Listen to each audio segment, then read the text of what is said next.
Hello दोस्तों, बहुत बहुत स्वागत, अभिनंदन एक बार फिर से RDXGS गुरु में। दोस्तों, हम प्राचीन भारत का इतिहास पढ़ रहे हैं। उसमें एक नया लेक्चर और नया लेसन शुरू करेंगे, बौद्ध धर्म। तो हमने कल वैदिक काल पढ़ लिया था। आज बौद्ध धर्म का पार्ट 1, ठीक है, हम लोग शुरू करने जा रहे हैं। तो पहला क्वेश्चन शुरू करते हैं। गौतम बुद्ध का जन्म, गौतम बुद्ध का जन्म कब हुआ था, इनमें से बताना है आपको। तो कब हुआ था? 563 ईसा पूर्व में हुआ था। कहाँ? लुम्बिनी में। 563 ईसा पूर्व में लुम्बिनी में। उनके पिता का नाम था शुद्धोधन। शाक्यगण थे, शाक्यगण के प्रधान थे शुद्धोधन। और माता थी माया देवी। वो कोलीय गणराज्य की राजकुमारी थी, कोलीय गणराज्य की महिला थी माता उनकी, ठीक है। चलो अगला क्वेश्चन देखते हैं। बुद्ध के जीवन की किस घटना को महाभिनिष्क्रमण कहते हैं?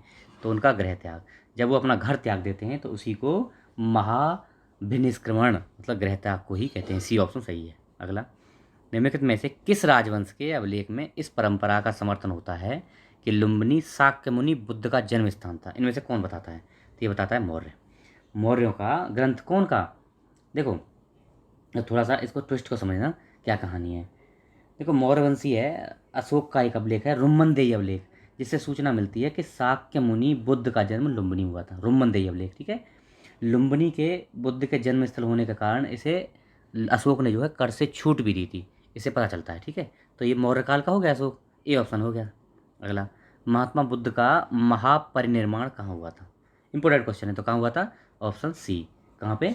कुशीनगर में। देखो क्या हुआ, जब महात्मा गांधी अंतिम समय में जो है अपने मल्लों की राजधानी पावा पहुँचे, जहाँ पे चुंद या चुद चुंद नाम के लोहार ने उन्हें अपनी आम्र वाटिका में ठहराया और वहाँ उनको सुकुर मद्धव, मुकुर मद्धव एक फल होता था, वो खाने को दिया, जिससे क्या है, उनको एक अतिसार हो गया है ना, ब्लीडिंग हो गई, बोलते हैं ना, पेचिस वगैरह हो गए, खून के पेचिस, वो सब हो गया। तो उनसे क्या है, वो आखिर में जाके इसी बीमारी के कारण उनकी मृत्यु हो जाती है ना। तो लास्ट में कहाँ होती है मृत्यु? पावा से आगे चले जाते हैं कुशीनगर। कुशीनगर में ही 483 ईसा पूर्व में 80 वर्ष की उम्र में उनका जो है महापरिनिर्माण हो जाता है, यानी मृत्यु हो जाती है। C option. अगला, महापरिनिर्माण मंदिर कहाँ अवस्थित है? तो कहाँ है जहाँ मृत्यु होगी भैया? कहाँ पे? कुशीनगर में। कुशीनगर में उनकी मृत्यु हुई थी, वहीं पे ये मंदिर स्थित है, ठीक है। चलो अगला देखते हैं। निम्नलिखित राज्यों से किनका संबंध बुद्ध के जीवन से था? तो देख, अवंती और गंधार, इनका था? नहीं था। कौशल का था और मगध का था। कौशल और मगध महाजनपदों का संबंध बुद्ध के जीवन काल से था। वे अपने जीवन के समय अपने बुद्ध धर्म के प्रचार प्रसार के लिए मगध और कौशल गए थे। यानी कौन सा ऑप्शन हो गया? ऑप्शन सी हो गया, 3 और 4। अगला देखते हैं। गौतम बुद्ध द्वारा अपने धर्म में दीक्षित किया जाने वाला अंतिम व्यक्ति कौन था? तो कौन था? सुबद्ध था। जब वो पावापुरी पहुँचे ना, अपने अंतिम काल में पावापुरी पहुँचे, कुशीनगर चले गए पावा, तो वहाँ पे उन्होंने सुबद्ध को जो है अपना लास्ट उपदेश दिया था, अंतिम उपदेश दिया था, ठीक है। तो सुबद्ध, डी ऑप्शन सही है। अगला, बुद्ध ने अपने जीवन की अंतिम वर्षा ऋतु, देखो अब ये इंपॉर्टेंट है थोड़ा सा, अंतिम वर्षा ऋतु की बात हो रही है, मरे कहाँ पे थे? कुशीनगर में, लेकिन वर्षा ऋतु कुशीनगर में नहीं। देखो ये कुशीनगर मत लगा देना, सी ऑप्शन। इसमें ऑप्शन है ए, सॉरी बी, वैशाली। वैशाली में अंतिम वर्षा ऋतु, अंतिम वर्षा ऋतु व्यतीत करते हैं वैशाली में, उसके बाद फिर कुशीनगर जाते हैं, वहाँ मृत्यु होती है, याद रखना। बी ऑप्शन सही है इसमें, ठीक है। वैशाली में वर्षा ऋतु की बात हो रही है तो वैशाली। ओके, चलो अगला लेते हैं। निम्नलिखित में से कौन सा बौद्ध मत में निर्वाण की अवधारणा को सर्वश्रेष्ठ, मतलब निर्वाण का मतलब बौद्ध के अनुसार क्या है? तो ये तृष्णारूपी अग्नि का समन, स्वयं की पूर्णतः अस्तित्वहीनता, परमानंद एवं विश्राम की स्थिति, और धारणातीत मानसिक अवस्था। तो इसमें ऑप्शन ए इज करेक्ट। क्या है? तृष्णारूपी, तृष्णारूपी अग्नि का शमन, यानी तृष्णा, जो हमारे अंदर तृष्णारूपी अग्नि है उसका खत्म कर देना, यही है निर्वाण, ठीक है। अगला देखते हैं। अलार कलाम कौन थे? बुद्ध के शिष्य, एक प्रतिष्ठित बौद्ध भिक्षु, बुद्धकालीन एक शासक, बुद्ध के गुरु। तो ये ऑप्शन डी सही है। अलार कलाम क्या है? बुद्ध के गुरु थे। ये जो है प्रारंभिक जीवन, जब प्रारंभिक ये संन्यास लेने जाते हैं ना महात्मा बुद्ध, तो ये अलार कलाम जी के पास पहुंचते हैं और उनको अपना गुरु मानते हैं, लेकिन उनसे ये सेटिस्फैक्शन नहीं मिलता है इनको, ये संतुष्ट नहीं होते हैं। फिर ये जो है उनको छोड़ के आगे ज्ञान की प्राप्ति के लिए चले जाते हैं वहाँ से, ठीक है। तो ये गुरु थे गौतम बुद्ध के, डी ऑप्शन हो गया। बुद्ध ने अपना पहला उपदेश कहाँ दिया था? कहाँ दिया था? सब जानते हैं, बहुत इंपॉर्टेंट है, कितनी बार पूछा गया है। कौन सा है? Sarnath, option B. सारनाथ, जिसको अरुबेला से, देखो क्या हुआ, उनको ज्ञान प्राप्ति हो जाती है और अरुबेला से वो सबसे पहले ऋषिपत्नम, वर्तमान सारनाथ, सारनाथ वाराणसी के निकट पड़ता है, वहाँ पे गए, वहीं पे उन्होंने 5 ब्राह्मण सन्यासियों को, याद रखना, 5 ब्राह्मण सन्यासियों को पहला अपना उपदेश दिया था। कहाँ पे? सारनाथ में, ऋषिपत्तनम में। बी ऑप्शन सही है। अगला, बुद्ध ने सर्वाधिक उपदेश कहाँ दिए थे? देखो वो पहला था, लेकिन ये पूछ रहा है सबसे ज़्यादा सर्वाधिक उपदेश बुद्ध ने कहाँ दिए थे? तो ये दिए थे श्रावस्ती में। अब देखो, अंतिम वर्षा ऋतु कहाँ बताई थी, वो याद रखना, इंपॉर्टेंट। थोड़ा ट्विस्ट वाले क्वेश्चन आते हैं कभी भी एग्जाम में। तो श्रावस्ती में सबसे ज़्यादा उपदेश, पहला उपदेश सारनाथ में, सबसे ज़्यादा श्रावस्ती में। बी ऑप्शन हो जाएगा। अच्छा, बुद्ध कौशाम्बी किसके राज्यकाल में गए थे? मतलब जब बुद्ध कौशाम्बी गए थे तो किसका राज्यकाल चल रहा था, किसका शासन था? तो उदयन का शासनकाल था। ठीक है, वत्सराज उदयन के शासनकाल में महात्मा बुद्ध कौशाम्बी आए थे और यहीं पर उन्होंने नौवां विश्राम लिया था। और उदयन ने पिंडोला भारद्वाज के प्रभाव में आके ही बौद्ध धर्म स्वीकार किया था। किसने? उदयन ने, पिंडोला भारद्वाज। ठीक है, चलो, बुद्ध की मृत्यु के पश्चात प्रथम बौद्ध संगीति की अध्यक्षता किसने की थी? तो सबसे पहली बौद्ध संगीति कहाँ हुई, पहले तो ये बता दो कहाँ हुई थी? राजगृह में। कहाँ पे? सप्तकर्णी गुफा पड़ती है राजगृह में, वहाँ पे हुई थी। और अजातशत्रु तो राजा थे उस टाइम पे, अजातशत्रु राजा थे, लेकिन अध्यक्षता किसने की थी? महाकश्यप ने अध्यक्षता की थी, और अजातशत्रु राजा थे उनके टाइम पे हुई थी। ठीक है, ए ऑप्शन हो जाएगा। अगला, सप्तकर्णी गुफा कहाँ स्थित है? तो अभी बताया मैंने, कहाँ पे? राजगृह में। वहीं पे तो पहली बौद्ध संगीति होती है, इसलिए फेमस है सप्तकर्णी गुफा। ठीक है, अगला देखते हैं। कश्मीर में कनिष्क के शासनकाल में जो बौद्ध संगीति आयत हुई, उसकी अध्यक्षता किसने की? ये पूछा है, अध्यक्षता मतलब। तो देखो, वसुमित्र ने, पार्स ने, शूद्रक ने, नागार्जुन ने। तो किसने थी? इसमें ऑप्शन डी करेक्ट है, वसुमित्र ने। ये चौथी बौद्ध संगीति होती है। देखो, पहली कहाँ हुई? सबसे पहली होती है उसमें राजगृह में।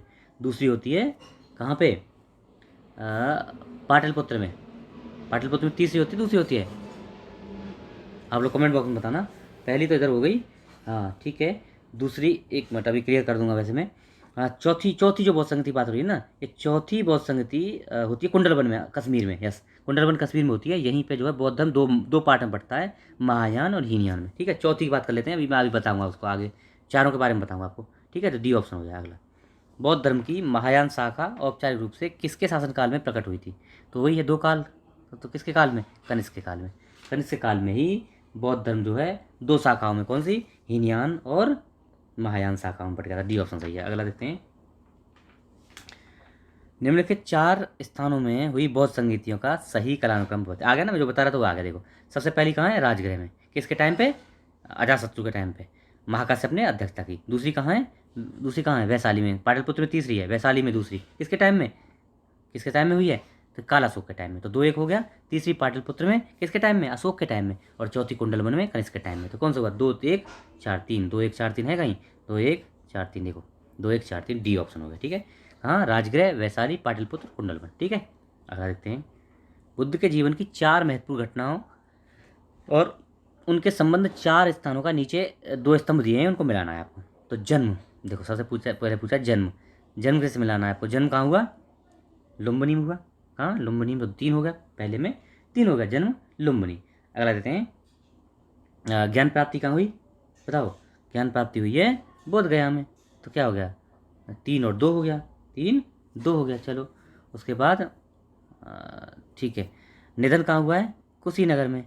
और प्रवचन कहाँ है भैया? सारनाथ में। क्या हुआ? 3-2-4-1 है कहीं? 3-2-4-1, 3-2-4-1।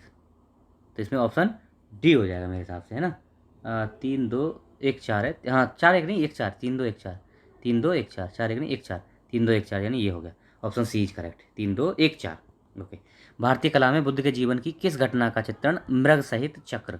तो किसको बोला था मृग सहित चक्र के बारे में? तो ये प्रथम उपदेश जो दिया ना, कहाँ पे? सारनाथ में, उसी को मृग सहित चक्र से दर्शाया गया था। ठीक है, सी ऑप्शन सही है इसमें। चलो, सूची 1 को सूची 2 से मिलाना है, ये इंपॉर्टेंट है। जन्म से संबंधित क्या है? जन्म मतलब कमल, जन्म दर्शाता है कमल को। और प्रथम प्रवचन कहाँ, क्या बोलते हैं उसको? धम्म चक्र प्रवर्तन बोलते हैं। तो ये हो गया 2, 4-2 हो गया। महाबोधि, बोधि वृक्ष भी है 1, और त्याग हो गया घोड़ा। तो क्या हो गया? 4-2-1-3, 4-2-1-3 है कहीं? 4-2-1-3, option D is correct. Okay, चलो अगला लेते हैं। करमापा लामा तिब्बत के बुद्ध संप्रदाय से किस वर्ग से संबंधित थे? कर ये बस फैक्ट है, याद रखना। कौन सा? कंग्यूपा समुदाय से संबंधित थे करमापा लामा। ठीक है, बी ऑप्शन। चलो, महात्मा बुद्ध के संबंध में निम्नलिखित कथनों में से कौन से सही है बताना है आपको। उनका जन्म कपिलवस्तु में हुआ था, यस। लुम्बिनी में हुआ था, लुम्बिनी कपिलवस्तु में ही पड़ता है, इसलिए पहला वाला एकदम राइट है, ये सही है। दूसरा, उन्होंने बोधगया में ज्ञान प्राप्त किया, ये भी सही है।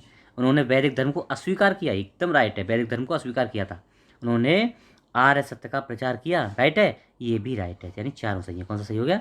चारों सही है, ऑप्शन डी इज करेक्ट। 1 2 3 4, ठीक है। तो ये हमारा आज का लेक्चर था। आशा है आपको पसंद आएगा। आप लोग इसको शेयर करिए, अगर नए हैं चैनल पे तो पक्का सब्सक्राइब कर लीजिए, लोगों को बताइए, है ना। इतना बेहतरीन मैं कंटेंट आपको दे रहा हूँ, बढ़िया से बढ़िया आपको पढ़ाने की कोशिश कर रहा हूँ। आप भी थोड़ा शेयर वेयर करते रहिए इनको, मेरे चैनल को बढ़ाने में थोड़ा हेल्प करिए। Okay, thank you so much.